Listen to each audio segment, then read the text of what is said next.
Hey there. So today I'm out at what's called, well, at least we call it, The Point. It's just past Garden City, the next town south of us in Surfside. Now, I fish usually out here. It's usually where I come fishing because there's hardly anybody out here in rental houses most of the time.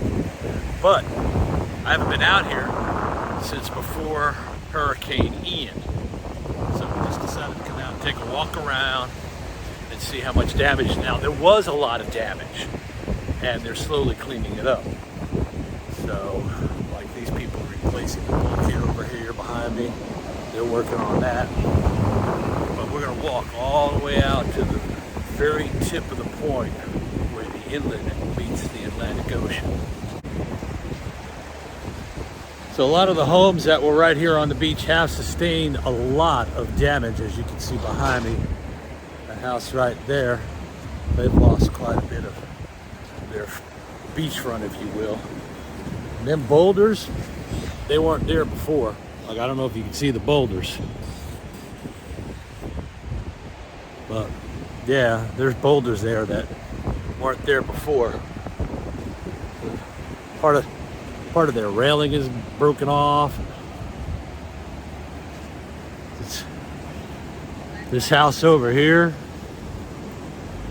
I'll show you this house over here. They lost their stairwell down to the beach.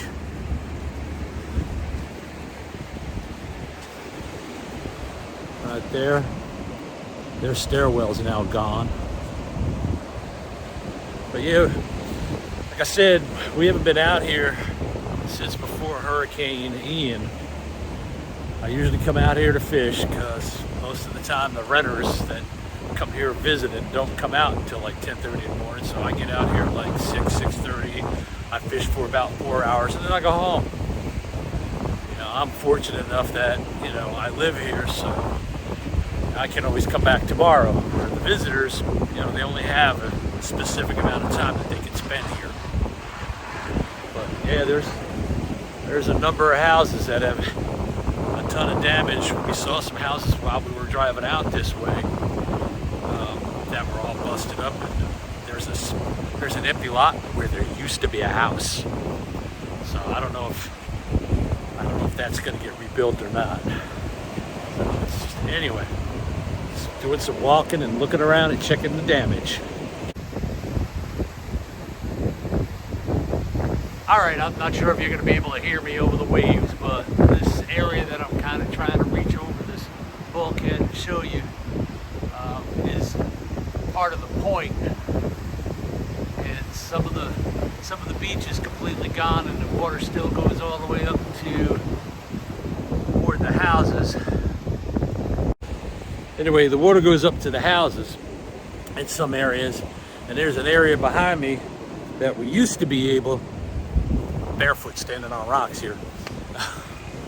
Anyway, there's an area right there, this tube.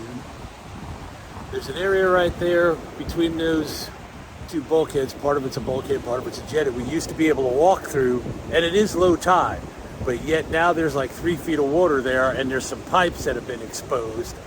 So I'm not going to try walking through there because I'm not sure how bad, you know, like if you look, you can see there's a pipe going under there and it goes under the water, and I can see part of the pipe in the water, and the water's like 3 feet deep, which for me would probably be about waist high.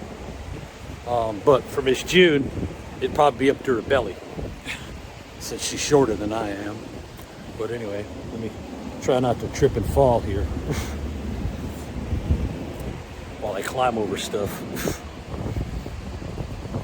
Climb on these rocks, she said. Take a look over the bulkhead, she said. Now I'm stuck.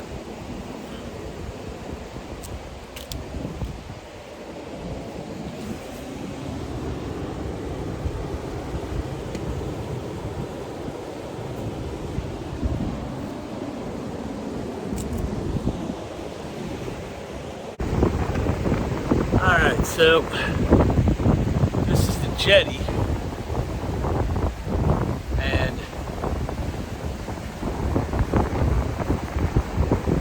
I'm going to spin the camera around so you can see what we're dealing with here.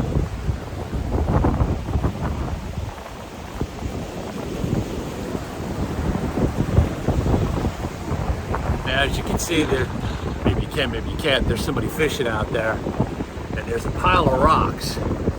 Now that used to be an area where I could walk on with my beach buggy with all my fishing gear, and I could go all the way out to the point, but they put a bunch of rocks there because technically that's, from that point on, is considered to be a private community, and they've got a guard shack and everything on the road leading in. And rumor had it at one point Dolly Parton had some property here. I don't know how true that is, but that's what all the locals tell us when we move down here. But anyhow, so they put all these rocks here, so now you can't get down with anything. You can try climbing down, but it is kind of sketchy, especially if you've got bad knees, you twist an ankle, you slip on a rock or something like that. You can't get down, but you're going to have to try to get down without carrying anything, which kind of stinks when you got fishing poles. So, but you used to be able to get all the way out to the point, which is the inlet between Merle's Inlet and the ocean. So you can get all the way out there, you can fish out there.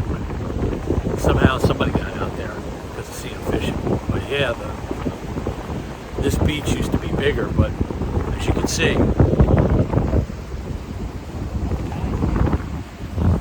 so low tide and water's coming right up toward the to the walls. So the beach has definitely changed out here at the point. Some houses sustained a lot of damage, some sustained like none, some sustained minor damage.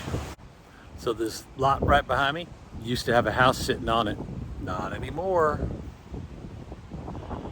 So, I mean, we're fortunate. We live, you know, about a mile inland from here. So, you know, we got a lot of wind and a lot of heavy rain during Ian, but we didn't get the storm surge that, you know, all the folks down here got.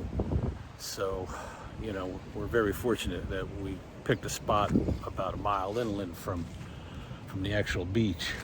But, you know, right there, that was somebody's house, and now it's gone. So, you know, they're probably going to rebuild, but it's still kind of crazy, the cost of having to rebuild. There's the inlets behind me there. So we see people here working on their properties themselves. There's contractors here.